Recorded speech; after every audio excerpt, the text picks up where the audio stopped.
Renegade immortal chapter 520। Hello, welcome back to my channel books with AR. Sword saint Ling Tian हो की आंखें चमक उठीं और उसने ईस्ट सी की तरफ इशारा किया। उसकी पीठ के पीछे 4 इल्यूजनरी स्वॉर्ड्स कांप उठीं और फिर ईस्ट सी की तरफ चली गईं। वहां 4 आसमान हिला देने वाले धमाके हुए जब चारों तलवारें पागलों की तरह घूमने लगीं, जिससे समंदर के मरकज सेंटर में एक वॉर्टेक्स बन गया। चारों तलवारें हर एक कभी न खत्म होने वाले नेवर एंडिंग वॉर्टेक्स की तरह थीं। उन्होंने 4 नुकात 4 पॉइंट्स बनाए और फिर अचानक एक नाहमवार रास्ता ओपनिंग चीर दिया, टॉर ओपन कर दिया।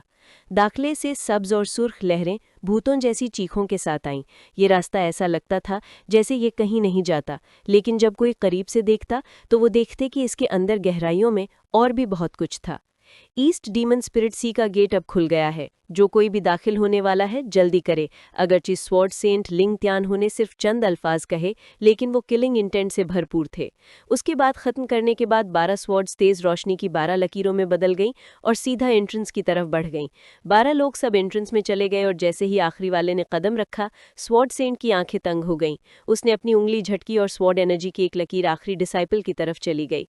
ये मेरी तरफ से तुम 12 लोगों के लिए स्वॉर्ड एनर्जी की एक लकीर है, जिसे तुम अपने लाइफ सेविंग स्पेल के तौर पर इस्तेमाल कर सकते हो। जिस लम्हे लिंग त्यान हो ने ये कहा, स्वॉर्ड एनर्जी की उस लकीर को आखिरी डिसाइपल ने एहतराम से कबूल किया। उसने स्वॉर्ड सेंट की तरफ झुककर सलाम किया और फिर अंदर चला गया।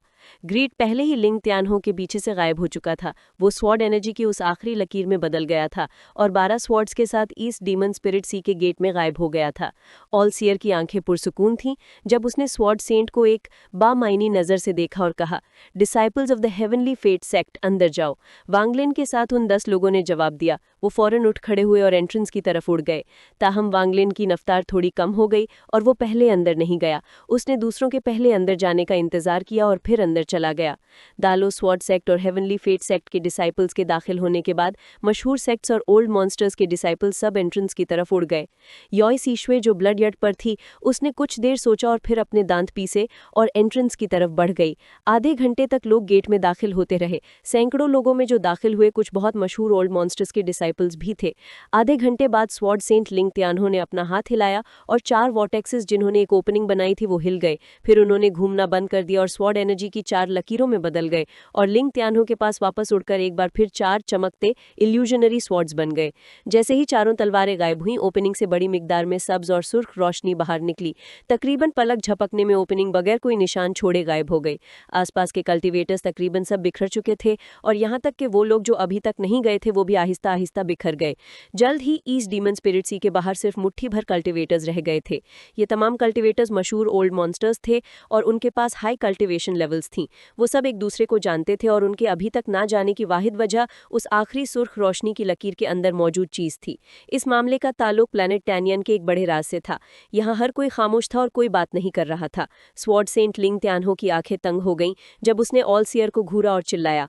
ऑल सियर, उस आखिरी सुर्ख रोशनी की लकीर में जो चीज थी वो एक टोकन था। ऑल सियर की आंखें पुरसुकून थी जब उसने स्वॉर्ड सेंट को देखा और फिर आसपास के पुराने दोस्तों को देखा। फिर वो हल्का सा मुस्कुराया और कहा, ये सही है, ये एक टोकन है और ये तीसरा है। मैंने नहीं सोचा था कि ईस्ट डीमन स्पिरिट सी के इस बार खुलने से वो टोकन आ जाएगा जिसका हम सब इंतजार कर रहे थे। अब क्योंकि टोकन ईस्ट डीमन स्पिरिट सी के अंदर है तो हमें फिक्र करने की जरूरत नहीं है। ईस्ट डीमन स्पिरिट सी हर 5000 साल में एक बार खुलता है और डिसाइपल्स 500 साल तक अंदर खुद को आजमाते हैं। नतीजतन हम 200 साल में यहाँ दोबारा मिलेंगे और फिर हम वहाँ दोबारा जाएंगे। मुझे यकीन है कि हर किसी ने पहले जो हुआ उसके बारे में सुना होगा, इसलिए मैं उम्मीद करता हूँ कि हर किसी ने अच्छी तरह से तैयारी की है। मैं समझता हूँ कि 200 साल हर किसी के लिए मुकम्मल तैयारी के लिए काफ़ी वक्त है। ऑल सियर के बाद खत्म करने के बाद उसने हर किसी की तरफ हाथ जोड़े और फिर अपनी आस्तीनें हिलाई और खला में एक कदम रखा। उसका जिस्म आहिस्ता आहिस्ता खला में गायब हो गया। स्वॉर्ड सेंट लिंग त्यानहो ने नाक से आवाज निकाली जब वो मोड़ा और ईस्ट डीमन स्पिरिट सी को एक बामायनी नजर से देखा और फिर स्वॉर्ड एनर्जी की एक लकीर पर कदम रखा और गायब हो गया। उन दोनों के बाद बाकी के मशहूर ओल्ड मॉन्स्टर्स सब मुख्तलिफ ख्यालात के साथ 3 से 5 के ग्रुप्स बनाते हुए चले गए। ईस्ट डीमन स्पिरिट सी के बाहर का इलाका अब वापस उसी पुरअमन हालत, पीसफुल स्टेट में लौट आया जैसा कि ये पहले था। तैरती हुई चीजों, फ्लोटिंग स्टफ का समंदर आहिस्ता आहिस्ता हरकत करता रहा और एक पुरस्रार ऑरा छोड़ रहा था। समंदर के अंदर सुर्ख और सब्ज रोशनी मुसलसल चमकती रही। स्वॉर्ड सेंट लिंग त्यानहु स्वॉर्ड एनर्जी की एक लकीर में बदल गया। जब वो खला में से तेजी से गुजरा। दालाउ स्वॉर्ड सेक्ट का मकाम प्लैनेट तियान्युन पर नहीं था और ना ही उसके गिर्द घूमने वाले 5 प्लैनेट्स में से एक पर था, बल्कि एक बड़े प्लैनेट पर था जिसे लिंग दियानहू ने यहाँ खींच कर लाया था।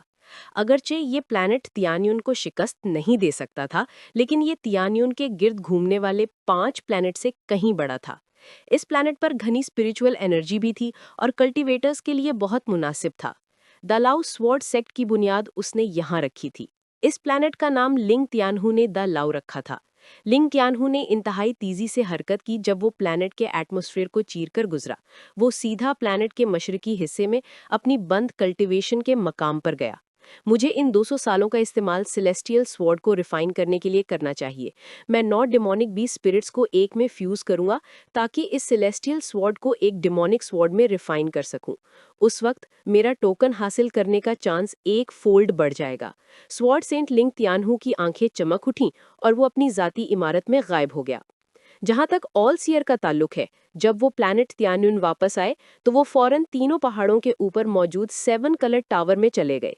वो टावर के अंदर बैठ गए और उनके आसपास कई स्याह बीस्ट बोन्स थीं। ये बीस्ट बोन्स इंतहाई हमवार और चमकदार थीं। उनसे एक बुरा ऑरा भी निकल रहा था। मेरा डिसाइपल वांगलिन बड़ी फॉर्च्यून वाला शख्स है। मैं बस ये नहीं जानता कि उसके पास कितनी फॉर्च्यून बाकी है। ऑल सियर का चेहरा नॉर्मल था जब उसने अपना सीधा हाथ बढ़ाया और तमाम बीस्ट बोन्स उड़कर उसकी गिरफ्त में आ गईं। फिर उसने उन सब को जमीन पर बिखेर दिया। ऑल सियर की आंखें चमक उठीं। उसने गौर से हड्डियों को देखा और रफ्ता रफ्ता एक हल्की सी मुस्कुराहट जाहिर की। ईस्ट डीमन स्पिरिट सी के गेट के अंदर मुकम्मल केओस था। ये कहा जा सकता है कि ये जगह अपनी ही एक रेल्म, अपना ही एक जहान थी। शायद यहाँ कुछ लोग थे जो जानते थे कि ये जगह कितनी बड़ी है, लेकिन वांगलिन वाजे तौर पर उनमें से एक नहीं था। जब उसने गेट से कदम रखा, उसे महसूस हुआ जैसे उसने पानी से गुजरकर एक समंदर की गहराइयों में दाखिल हो गया हो। उसके सामने एक वुसअत भरी बंजर जमीन थी। इस जगह का एक आसमान था, जमीन थी और यहाँ तक कि समंदर भी था, लेकिन ये एक कल्टीवेशन प्लैनेट नहीं था। वांगलिन के मौजूदा मकाम के आसपास कोई नहीं था। उसके आसपास सिर्फ एक लामहदूद बंजर जमीन थी। हेवनली फेट सेक्ट के दूसरे 9 लोग सब अलग स्प्लिट अपार्ट हो गए थे जब वो गेट में दाखिल हुए थे। उस वक्त उसे कोई अंदाजा नहीं था कि वो कहाँ थे। ये ईस्ट डीमन स्पिरिट सी उन तमाम जगहों से मुकम्मल तौर पर मुख्तलिफ थी जहां मैं पहले गया हूँ। ये जगह किसी ऐसी जगह से ज्यादा जहां बहुत से ट्रेजर्स छुपे हों, मॉर्टल वर्ल्ड, फानी दुनिया जैसी लगती है। वांगलिन की आंखें चमक उठी, फिर उसने अपना डिवाइन सेंस फैलाया और आसमान में उड़ गया। मेरा ख्याल है कि जो दूसरे लोग दाखिल हुए थे वो भी मेरी तरह गेट से जबरदस्ती अलग कर दिए गए और ईस्ट डीमन स्पिरिट सी में अकेले ही बाय देमसेल्व्स जिंदा रहेंगे। सुन युनसान ने एक बार कहा था कि ईस्ट डीमन स्पिरिट सी का सफर 500 साल तक जारी रहता है। इसका मतलब है कि मुझे यहाँ 500 साल रहना पड़ेगा। वांगलिन पुरसुकून रहा जब उसने उड़ने और सोचने का सिलसिला जारी रखा। 500 साल का वक्त मॉडल्स के लिए कई नस्ली हैं, लेकिन कल्टीवेटर्स के लिए ये सिर्फ एक पलक झपकने के बराबर है। लेकिन इन 500 सालों में मेरे पास करने के लिए बहुत सी चीजें हैं। मुझे सेलेस्टियल स्लॉटर आर्ट की मेजर कंप्लीशन तक पहुंचना है। ये पहली तरजीह नंबर 1 है। इसके अलावा अगर तोसन आज़ाद हो भी जाता है तो वो कभी अंदाज़ा नहीं लगा पाएगा कि मैं यहाँ हूँ, तो इससे मुझे इजाफी 500 साल मिल जाते हैं। वांगलिन की आंखें चमक उठीं और उसने एक हल्की सी मुस्कुराहट जाहिर की। ये इससे पहले की बात है जब उसने सुना कि जब कोई ईस्ट डीमन स्पिरिट सी में दाखिल होता है तो उसे 500 साल तक अंदर रहना पड़ता है। ये सुनने के बाद उसने फैसला किया था कि उसे हर सूरत ईस्ट डीमन स्पिरिट सी में दाखिल होना है। ये कहना पड़ेगा कि वांगलिन जिस शख्स सबसे ज्यादा खौफ ड्रेड खाता था वो land of the ancient God का तुसन था। जब वो शख्स आजाद होगा तो तुसन सबसे पहला काम वांगलिन को ढूंढना करेगा। वांगलिन के लिए अपनी मौजूदा कल्टीवेशन के साथ तुसन से लड़ना इंतहाई मुश्किल, सिंपली टू डिफिकल्ट था। ये भी वजह थी कि वांगलिन सेलेस्टियल स्लॉटर आर्ट की कल्टीवेशन पागलों की तरह कर रहा था ताकि लाइफ फोर्स को लाइफ सील्स में बदल सके। उसे मालूम था कि वो तोसन को हरा नहीं सकता, इसलिए वो एक लाइफ सेविंग स्पेल सीखना चाहता था। सिर्फ जब celestial slaughter art major completion तक पहुंच जाएगा और वो बड़ी मिकदार में लाइफ सील्स बना लेगा, तभी वो तोसन का मुकाबला कर सकता है। ये नंबर 1 गोल था। पता नहीं 500 साल में मैं किस कल्टीवेशन लेवल तक पहुंच सकता हूं। वांगलिन की आंखों से एक अजीब रोशनी निकली जब उसने दिल ही दिल में सोचा, सीनियर जोई के साथ भी मामला है। ये एक और वजह है कि मैं यहाँ आया हूँ। पगोडा में सीनियर जोई के डोमेन के साथ ये ढूंढना मुश्किल नहीं होना चाहिए कि स्वॉर्ड सेंट ने सीनियर जोई को कहाँ सील किया है। अगर मैं सीनियर जोई को बचा सकता हूँ तो उनकी मदद और सेलेस्टियल स्वॉर्ड्स के साथ मेरे पास थोड़े वक्त में एक बहुत ताकतवर अटैक होगा। इसके अलावा वो बड़ी तलवार है जो मैंने ईस्ट डीमन स्पिरिट सी के बाहर देखी थी। जो तलवार मैंने देखी थी वो बिल्कुल वैसी ही थी जैसी उस वक्त वेल्थ थी। वेल्थ के पास सेलेस्टियल स्वॉर्ड को कंट्रोल करने का स्पेल है। अगर वो वाकई वेल्थ है तो अगर मैं उसे ढूंढ सकता हूँ और उसके अंदर की कंट्रोल टेक्निक सीख सकता हूँ तो सेलेस्टियल स्वॉर्ड की ताकत कम से कम कई फोल्ड बढ़ जाएगी। उम्मीद है आपको ये वीडियो पसंद आई होगी। अगर आपको ये पसंद आई है तो प्लीज़ चैनल को सब्सक्राइब करें, इस वीडियो को लाइक करें और अपने दोस्तों के साथ शेयर करें। अगली वीडियो तक के लिए अल्लाह हाफिज़। Renegade immortal chapter 521। Hello, welcome back to my channel books with AR. तो हम उनमें से कोई भी उस टोकन का मुकाबला नहीं कर सकता जो मैंने देखा। आखिर वो टोकन है क्या जिसने ऑल सीयर और लिंग टियान हाओ जैसे लोगों के चेहरे यानी एक्सप्रेशंस बदल दिए? हाँ, प्लैनेट टियान यून में बहुत से राज हैं और मैं बगैर किसी इल्म के उनका अंदाज़ा यानी कि गेस भी नहीं लगा सकता। वांगलिन ने एक आह भरी और खामोश रहा। भूल जाओ, मैं इन चीज़ों को सिर्फ एक वक्त में ही एक कदम ही ले सकता हूँ। इनमें जल्दी यानी रश्ट नहीं की जा सकती। अब जबकि ओरिजिनल बॉडी उस वीरान प्लैनेट पर अच्छी तरह छुपा हुआ है, वो खुद को जाहिर नहीं करेगा। इसके अलावा सूजाको टूम में टुओसेन ने सिर्फ मुझे ही लॉक ऑन टू किया था और अभी तक मेरे ओरिजिनल बॉडी के बारे में नहीं जानता। मुझे अगले 500 साल उसे मजबूत बनाने में गुजारने होंगे ताकि मुस्तकबिल के लिए तैयारी कर सकूं। वांगलिन ने अपना जहन साफ किया। जब वो सोच रहा था वो अनजाने में लातादाद किलोमीटर्स उड़ चुका था। उसने अपना डिवाइन सेंस फैलाया और फिर भी कुछ नहीं मिला यानी फाउंड नथिंग। ये बंजर जमीन बहुत पुरसुकून थी। वांगलिन की डिवाइन सेंस रेंज के अंदर उसके अलावा बिल्कुल भी कोई जिंदगी यानी नो लाइफ थी। वांगलिन का चेहरा एक्सप्रेशन नॉर्मल रहा जब उसने उड़ना जारी रखा। वक्त आहिस्ता आहिस्ता गुजरता गया। 10 दिन बाद जब वांगलिन उड़ रहा था उसका चेहरा अचानक बदल गया और वो बिजली जैसी आंखों के साथ फासले की तरफ देखने के लिए मुड़ा। उसने एक कदम उठाया और उसका पूरा जिस्म शहाबे साकिब की तरह पहले से कई गुना तेज रफ्तार से उस सिमत की तरफ बढ़ा। उस बंजर जमीन के बाहर एक घना जंगल था। इस लम्हे जंगल में जमीन पर एक शख्स लेटा हुआ था। इस शख्स के जिस्म के ऊपरी हिस्से पर कोई कपड़े नहीं थे और उस बेलिबास हिस्से पर कुछ सब्ज माए यानी ग्रीन लिक्विड मला हुआ था। वो वहां मुकम्मल बेहरकत लेटा था, यहाँ तक कि उसकी सांस भी इतनी कमज़ोर थी कि बाज़ औक़ात रुकते हुई महसूस होती थी। जल्द ही वो इतना साकिन हो गया कि गोया मुकम्मल तौर पर गायब हो गया हो। एक आम इंसान के लिए उसे देख पाना तकरीबन नामुमकिन था। ज़्यादा वक्त नहीं गुजरा था यानी इट डिडंट टेक लॉन्ग कि जंगल से भागने की आवाज़ आई। जल्द ही एक बछड़े यानी काफ के साइज़ का जानवर जिसका खौफनाक मुंह था तेज़ी से बाहर निकला। ये वहशी जानवर किसी हद तक एक जंगली सुअर जैसा था, लेकिन इसमें एक वहशत थी जो जाहिर करती थी कि ये कितना खतरनाक है। इस जानवर के अंदर स्पिरिचुअल एनर्जी का एक जर्रा यानी स्लिवर भी नहीं था। जानवर ने एक दहाड़ मारी जब वो जंगल से कूदकर बाहर निकला। ताहम जिस लम्हे उसने हमला किया, जमीन पर लेटा हुआ शख्स भी अचानक कूद पड़ा और किसी तरह अब उसके हाथ में एक काला नेज़ा यानी ब्लैक स्पीयर था। ये शख्स बहुत तेज था। तकरीबन उसी लम्हे यानी एग्जैक्ट मोमेंट जब वहशी जानवर बाहर निकला, नेज़ा पहले ही उसकी तरफ बढ़ रहा था।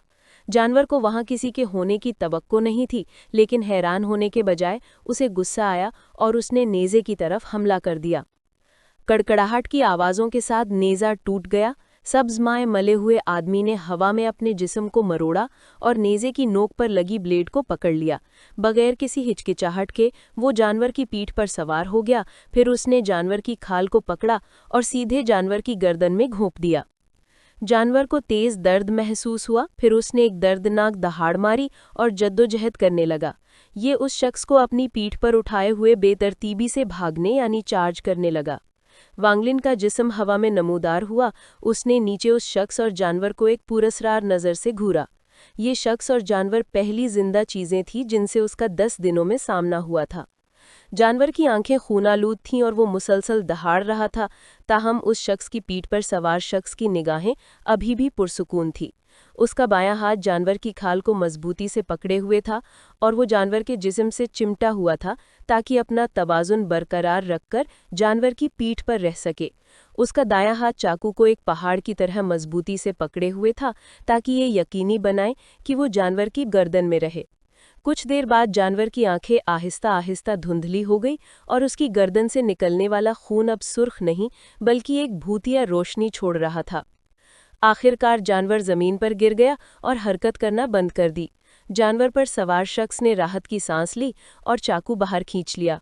ताहम उसका चेहरा एक्सप्रेशन अचानक बदल गया जब वो मुड़ा और एक उलझी हुई नज़र के साथ अपने पीछे आसमान की तरफ देखा। वांगलिन ने उस शख्स को देखते हुए तेवरी चढ़ाई। वो बहुत हैरान था कि अगरचे उसके अंदर कोई स्पिरिचुअल एनर्जी नहीं थी, लेकिन उसके पास इतनी गैर मामूली स्पिरिट थी कि वो तकरीबन महसूस कर सकता था कि आसपास कोई मौजूद है। एक ख्याल के साथ वांगलिन आहिस्ता से हवा में नमूदार हुआ जब उसने उस शख्स को सर्द नज़र से घूरा। सब्ज माए में लिथा हुआ शख्स हैरान रह गया जब उसने अचानक वांगलिन को नमूदार होते देखा और उसकी आंखों में एक पुरस्रार रोशनी चमकी। एक सेकंड बाद वो जानवर के सामने कूद गया और चाकू ऊपर उठा लिया। उसने वांगलिन को देखा और खुरदरी आवाज में कहा, जानवर मेरा है। वांगलिन की आंखें तंग हो गईं और उसने कहा, मैं यहाँ तुमसे चुराने नहीं आया हूँ। उस शख्स ने वांगलिन को कुछ देर घूरा और कुछ ही देर बाद सर हिलाया यानी नॉड कर दिया। फिर वो आहिस्ता से घुटनों के बल बैठ गया और जानवर को कुछ मुश्किल से पकड़कर उसे खींचते हुए जंगल में ले गया। जब वो जानवर को खींच रहा था तब भी वो होशियार रहते हुए वांगलिन को घूर रहा था। वांगलिन उस शख्स के बहुत दूर चले जाने के बाद भी नहीं हिला। वांगलिन की नज़रों में ये शख्स बहुत दिलचस्प था। सब्ज माए में लिथा हुआ शख्स जानवर को खींचकर वाकई रेली बहुत दूर ले गया। जब उसने देखा कि वांगलिन पीछा नहीं कर रहा है तो उसने राहत की सांस ली और जानवर को उसकी खाल से पकड़कर खींचना जारी रखा। वो दिन भर इधर उधर भटकता रहा और सूरज डूबने तक वो जानवर को खींचकर एक पोशीदा वादी यानी हिडन वैली में ले गया। जिस लम्हे वो वादी में दाखिल हुआ, एक हल्की सी लहर रिपल नमूदार हुई।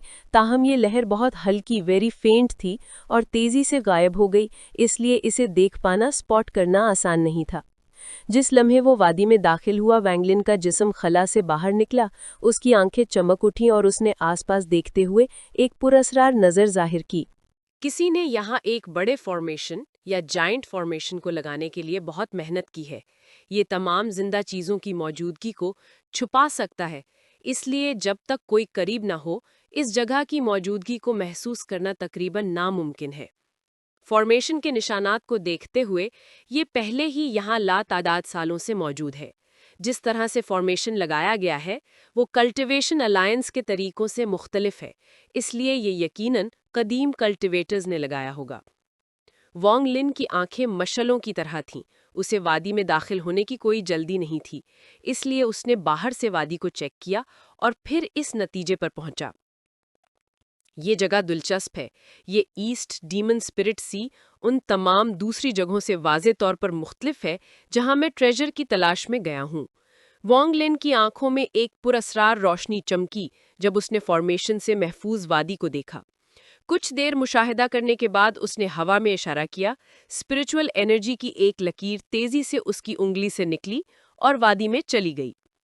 ताहम जिस लम्हे स्पिरिचुअल एनर्जी की लकीर वादी में दाखिल हुई, वादी के गिर्द मौजूद फॉर्मेशन गरजने लगा। फॉर्मेशन से एक सब्ज गैस बाहर निकली और तेजी से उस स्पिरिचुअल एनर्जी को निगल गई जो वांगलिन ने फेंकी थी। कुछ ही देर बाद वादी के अंदर से अचानक बहुत सा शोर आने लगा। वांगलिन की आंखें चमक उठीं। उसने चंद कदम पीछे हटे और फिर उसका जिस्म गायब हो गया। वादी के अंदर से तेज रोशनी की झलकियां और 3 लोग बाहर निकल आए। इन तीनों लोगों में ऊपर से वो बेलबास थे और उनके जिस्मों पर सब्ज माए मला हुआ था। वो अपने हाथों में जंग आलूद हथियार पकड़े हुए थे और जब वो वादी से बाहर निकले तो वो सब बहुत मोहतात थे। कुछ ही देर बाद उन तीनों ने उलझन के तासुरात जाहिर किए। उन्होंने एक दूसरे को देखा और फिर वापस वादी में चले गए। जिस लम्हे वो वादी में गायब हुए, वांगलिन का जिस्म सब्ज धुएं में बदल गया और तेजी से उनका पीछा करने लगा। ताहम जब उसने फॉर्मेशन को छुआ, ये दोबारा एक्टिवेट हो गया और एक सब्ज रोशनी छोड़ने लगा।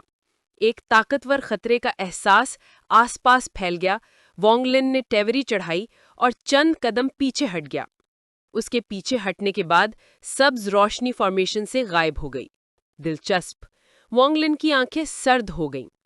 फॉर्मेशन का मकसद वादी के अंदर की हर चीज की हिफाजत करना था और किसी और को अंदर दाखिल नहीं होने देना था।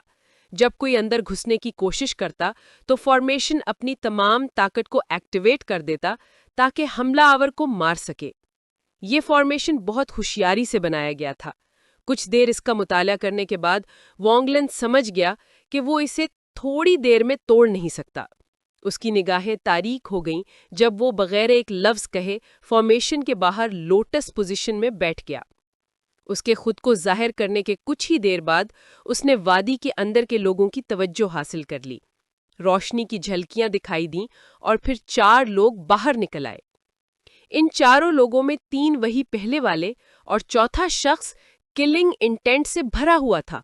उसने एक काला पोल आर्म पकड़ा हुआ था जिससे एक भूतिया चमक निकल रही थी। जिस लम्हे वो बाहर निकला, बगैर एक लफ्ज कहे उसने पोल आर्म को वांग लिन की तरफ फेंक दिया। फिर उसने एक जालिमाना मुस्कुराहट जाहिर की और वांग लिन की तरफ हमला कर दिया। उसके पीछे मौजूद 3 लोगों ने भी धाड़ मारी और अपने जंग आलूद हथियारों के साथ वांग लिन की तरफ हमला कर दिया।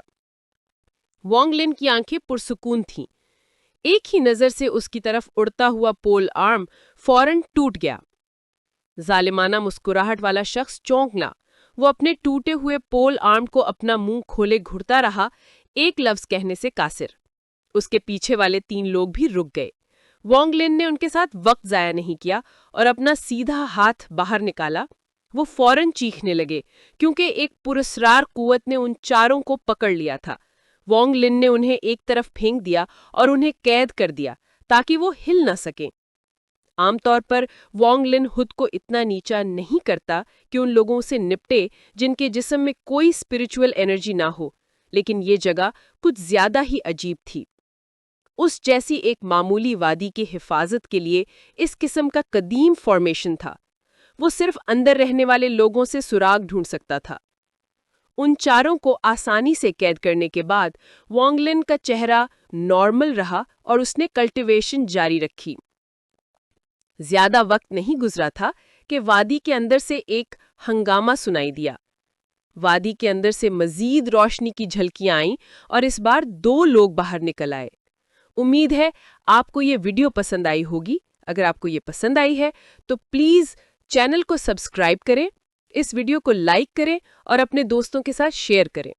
अगली वीडियो तक के लिए अल्लाह हाफिज़।